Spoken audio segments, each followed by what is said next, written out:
Hello, Haiku here for our common set review of Wilds of Eldraine, specifically tailored toward the historic and explorer pauper formats. And we're moving on to another strong color, another strong showing of cards in black. And so, right off the bat, we're starting off with a hit with Baronati, a 2 mana 1/3 with flying, and then it has lifelink as long as you control another fairy. And if that's not enough, it also can pump itself for 3 mana, which is a little expensive. So, overall, the first two abilities are very relevant. The third ability, not so much, but it could be in the end game, especially if it already has lifelink. Yeah, so I think this was the other payoff in fairies now. And especially, I guess, specifically now in Dimir fairies. The fact that you have a pretty, it's an evasive creature with a big butt, which helps fairies not feel so bad to wrath effects. And then the lifelink is actually pretty relevant because fairies really struggles against burn decks, and so having a little bit of lifelink, and it's just a couple life points is all you need. Really helps the deck. One issue with this card is that if you do ninja it, then you don't get the life link. So all of the bonuses are based on itself connecting rather than a different creature connecting. And then the other issue is if you happen to have another fairy and you're attacking with both of them, and then you ninja out the fairy, then you're not going to have another fairy in play, and so you lose a life link. So it's not like the be all end all of fairy decks. I think having one or two of these is fine in the fairy deck, but you really don't want more than that. It's not like it's not a broken card by any means. All right, moving on to Candy Grapple, which is an awesome card, a 2 mana instant that deals -3/-3 to any creature, which is already great for Explorer Pauper because we didn't have last gas effect in Explorer Pauper, and both in Explorer and Historic, this three toughness is such a critical point of the PT of the creatures that we play, that this is a really crucial big buff. Before, we've gotten creature spells like this that deal -2/-2, and they're just unplayable. You really need the three toughness to be able to answer 3 toughness creatures. And then if that wasn't enough, we also get bargain on the card, and it gets -5/-5 if you bargain it. So Candy Grapple is a great card, great addition to Explorer, and great addition for historic decks that are going to be triggering the bargain. And what's really nice in Explorer, in Historic, is we have the artifact bridges, and so you can sacrifice the bridges. So you can play this in a deck with not really any kind of enchantment or artifact themes or random tokens. You could just play a deck with its dual land of choice as the indestructible bridges, and then use this as your removal spell. And if somehow you got behind in the game and they landed a bigger creature, then you can just sack your land to turn this to give this a little bit of a kicker and deal with a slightly larger creature. But the without the kicker part, it's already a reasonable card. So the kicker just gives it a little bit extra flexibility, and obviously in decks that are really built around having extra enchantments or artifacts or tokens around to use, this is just a super standout all-star card. Conceited Witch. Conceited Witch is a 3 mana 2/3 with menace. And then it also has an adventure. The adventure is put the Wicked Roll token. So Wicked Roll. So I would say that Cursed Roll at common was the worst card of what the cards that we got. There's obviously, you can make it broken by allowing you to get as many Cursed Roll tokens as you want or whatever. But of the cards that we got, the cards that give Cursed Rolls were the worst, and then the next best or the next worst card was Wicked Roll. Unfortunately, Wicked Roll is not that good of an effect, and the cards that give it weren't that good.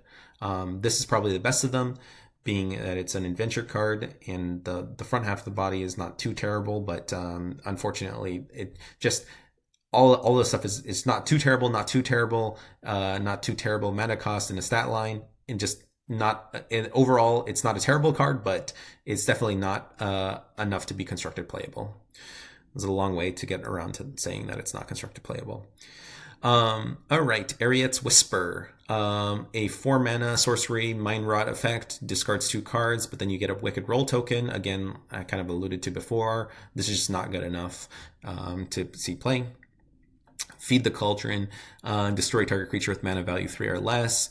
If it's your turn, you get a slight bonus of creating a food token. I think the food token does not make this good enough to see play.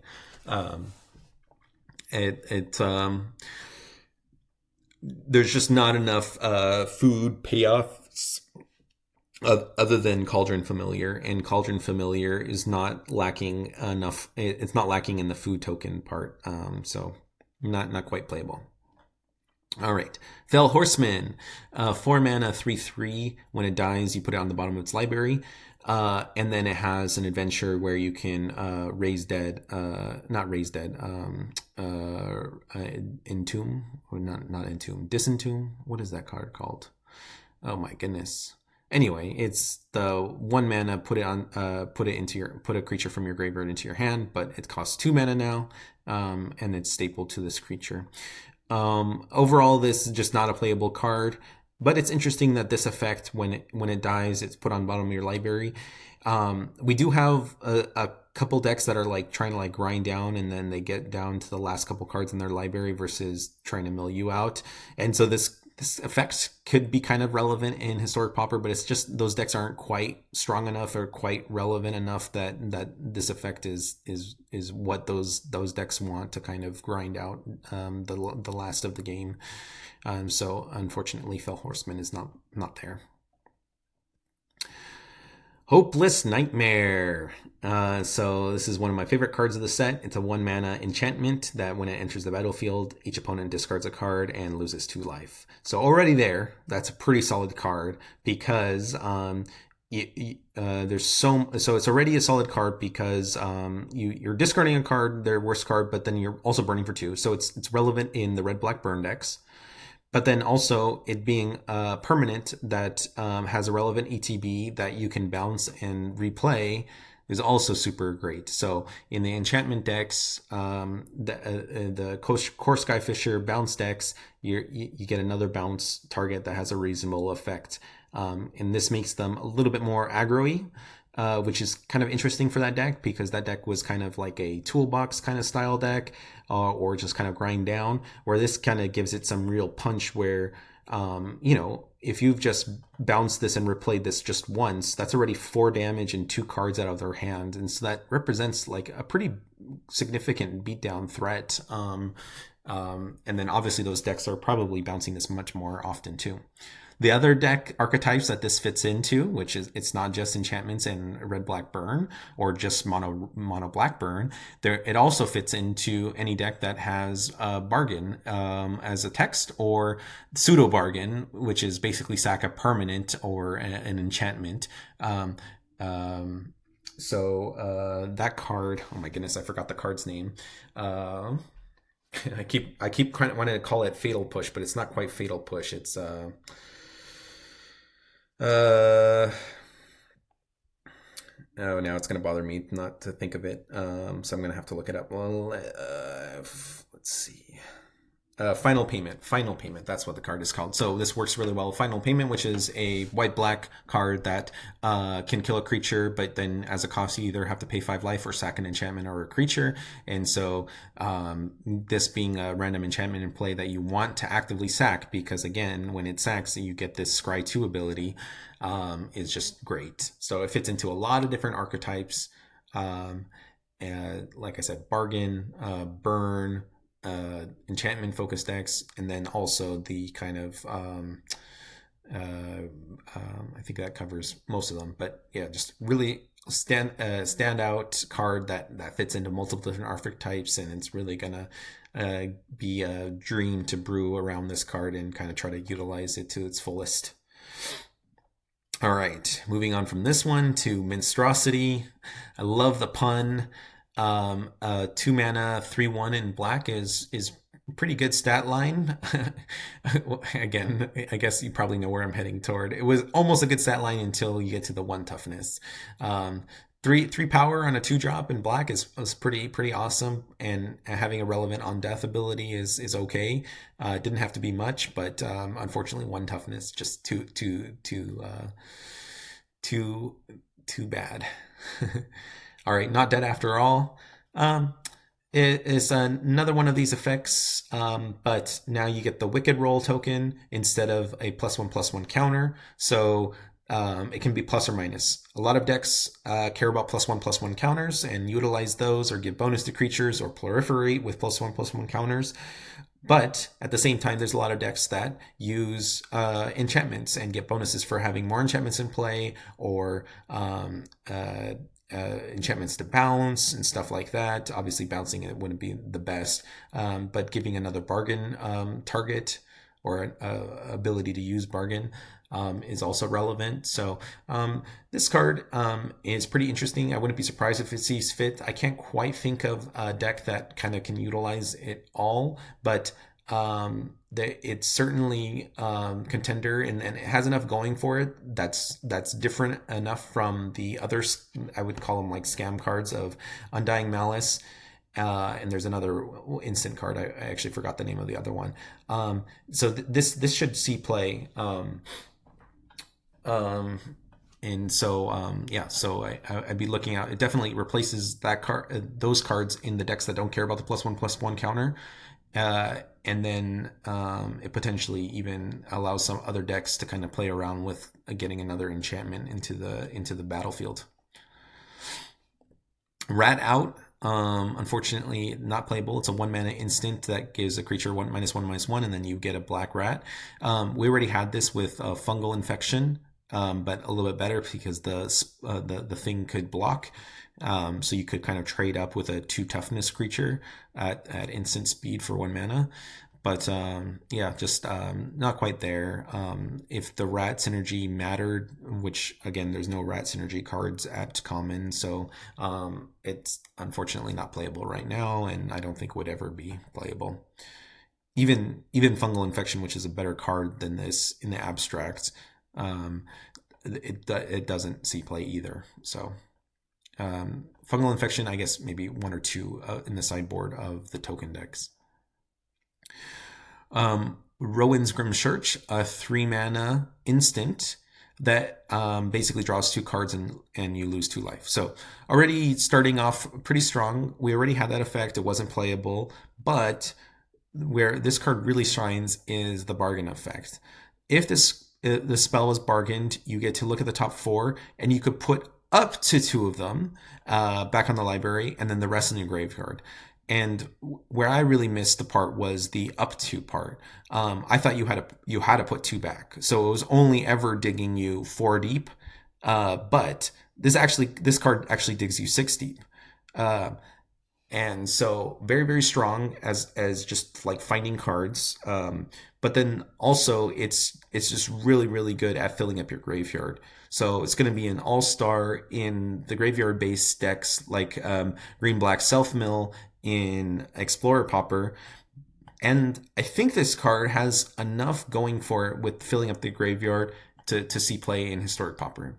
Now it does compete. The bargain effect is similar to Deadly Dispute. Deadly Dispute is a 2 mana instant. You sack a creature or an artifact, and then you get to draw 2 cards and create a treasure. So slightly different. So where Rowan's Grimchurch is better is obviously if you're sacking the roll tokens or other enchantments that have come with this set, or the other enchantments that we've played with before.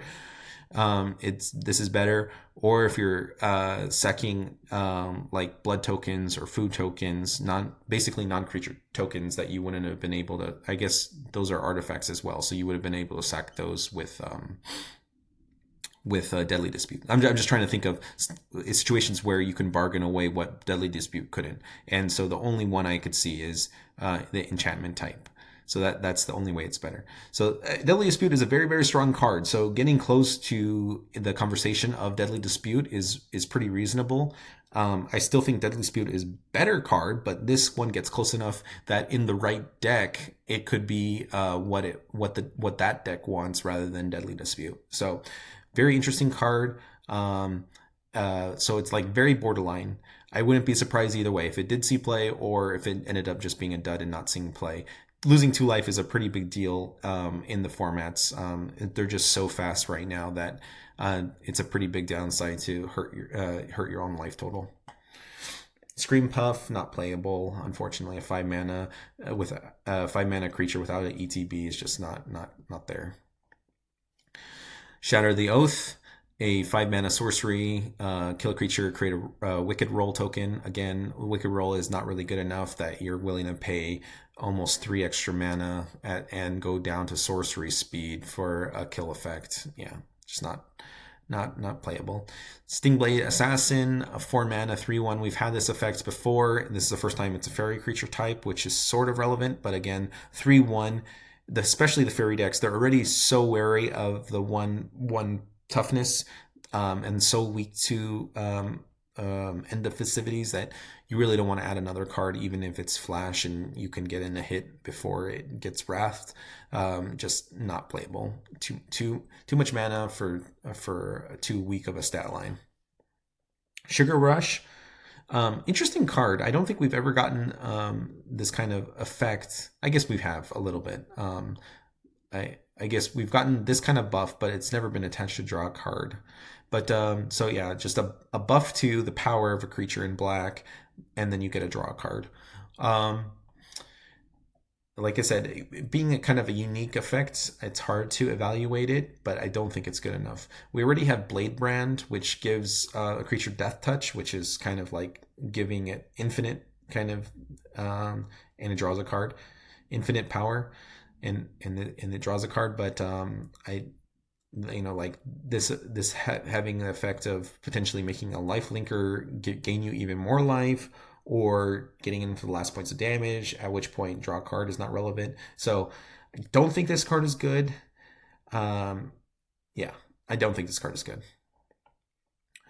All right, Sweet Tooth Witch. So there was some confusion because in the original video, so it's a 3 mana creature. The original stat line in the video that they released was a 1/3, which made it very, very similar to Tempting Wish from the original Eldraine. And it was a little bit surprising that it was so similar to that card. But it looks like the official stat line is 3/2. Or the corrected stat line is a 3/2. We'll see if there was a printing run where they came as 1/3s instead of 3/2s. But when it enters the battlefield, you create a food token, and then you can sacrifice food to drain the opponent. What's interesting about this card is it's not a tap ability, which is really nice. 2 mana is a little bit high. If it was 1 mana or potentially free, I could still see this being a reasonable card, but especially free sacrifice of food to deal 2 damage, that would have been insane. 1 mana would have been pretty good. At 2 mana, I don't think it's quite there.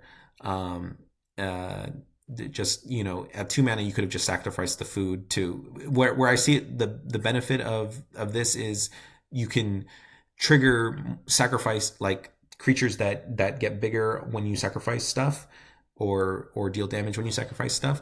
Faster if it was slightly cheaper than actually the sacrifice cost of a food, but it's not. So unfortunately, not quite playable.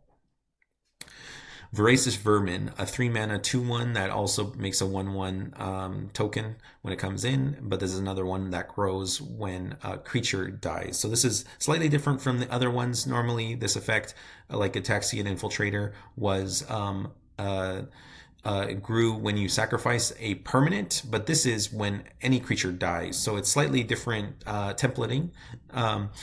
The only thing though is, again, you're going to have to be the one that's triggering this to grow when another creature, you can't rely on the opponent's removal triggering this to grow because they'll just point the removal at this one. So not quite good enough of a card. Because you're going to have to be triggering your own die effects, which means that it's going to be difficult.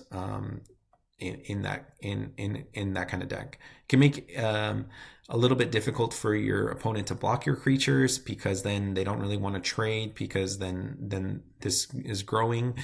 So that kind of gives it a little bonus. But overall, I don't think this is quite good enough. Maybe if there's more effects like this, where it also cares about creatures dying rather than sacrifice effects happening, they can kind of go together. But right now, since all the other cards care about sacrifice effects, all of the stuff that you're stuffing into the deck are trying to sacrifice stuff, and so those ones I think are easier to trigger and trigger off a lot more things than this one triggering for creatures dying. So very, very close. Maybe gets there, but I'm of the opinion I'm trying to kind of be kind of strict with how I say what cards are playable, and I don't think this is there. Warehouse Tabby, a 1 mana, 1/1 already, not starting off the best, but it does have a relevant ability. Gains death touch until end of turn. That's pretty relevant. But the big part is this ongoing effect. Whenever you see a whenever, especially in Pauper, because in Pauper it's a lot easier to build decks that can take advantage of whenever text uh, on cards, and like use them before they just get wiped up or destroyed. So this text is, whenever enchantment goes to the graveyard from the battlefield, you create a rat, 1/1 rat that can't block. So it does have a nice kind of snowball effect where basically you can play dead weight and perilous drop and Myers Grass, which are all the enchantments that kill creatures. So you can use those place those enchantments on the opponent's creatures, kill them, and then immediately get a 1/1. So this card is very, very interesting, but don't think it's quite there.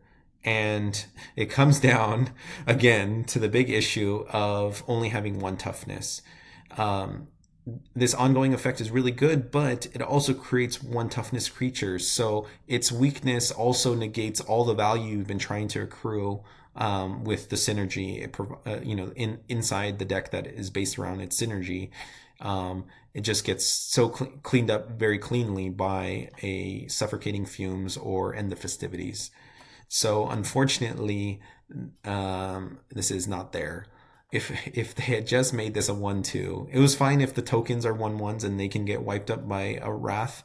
But the fact that this card itself is also wiped up in the Wrath means that you're really, a glass cannon. Obviously, against a non-red or black deck in Historic or Explorer Pauper, you can run wild with this card. But I don't like kind of just dying in the post board games to 2 out of the 5 colors. So and those two colors are by far, well, I shouldn't say by far. Red is definitely the most played and the strongest color in Pauper. And then after that, black and blue kind of are competing for second place there. So a lot of interesting parts about this card, but I think it's held back too much by the 1 toughness that I actually don't think this will see play. Very interesting, not quite playable.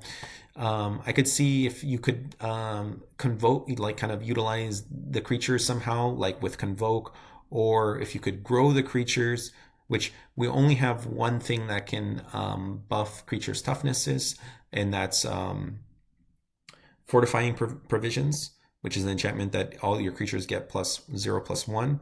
But you're playing a pretty mediocre card to try to avoid it. I guess if you side into that card to negate the opponent's wraths, maybe. Yeah, maybe this card is playable. It does a lot. Maybe I'm overrating how much wrath people would play in this. And so yeah, especially if you're playing a black-white deck that can buff up the toughness of your creatures, I think you could potentially play this.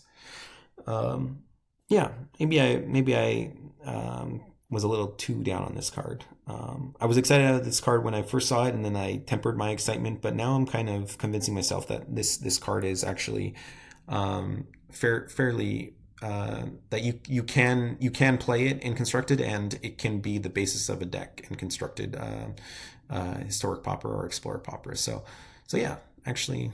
I changed my mind. This is something. I am actually now excited about trying to brew a deck. Probably a black white deck, so I can play with fortifying provisions in this card. But yeah, cool card. All right, the last black card, after a long discussion about the previous one, is Wicked Visitor.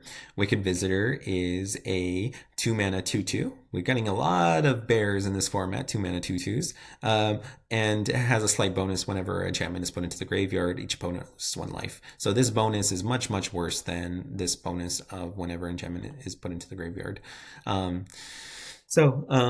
Not quite there. It does, again, whenever I see whenever on a card, I get excited for the combo potential. But unfortunately, there's nothing really that you can kind of just keep casting an enchantment and entering the battlefield and going to the graveyard. Unfortunately, no such luck with like Rancor in Historic Pauper or Explorer Pauper. So yeah, so I'm now kind of more excited about the Tabby, and Rowan's Grim Search gets a shout out.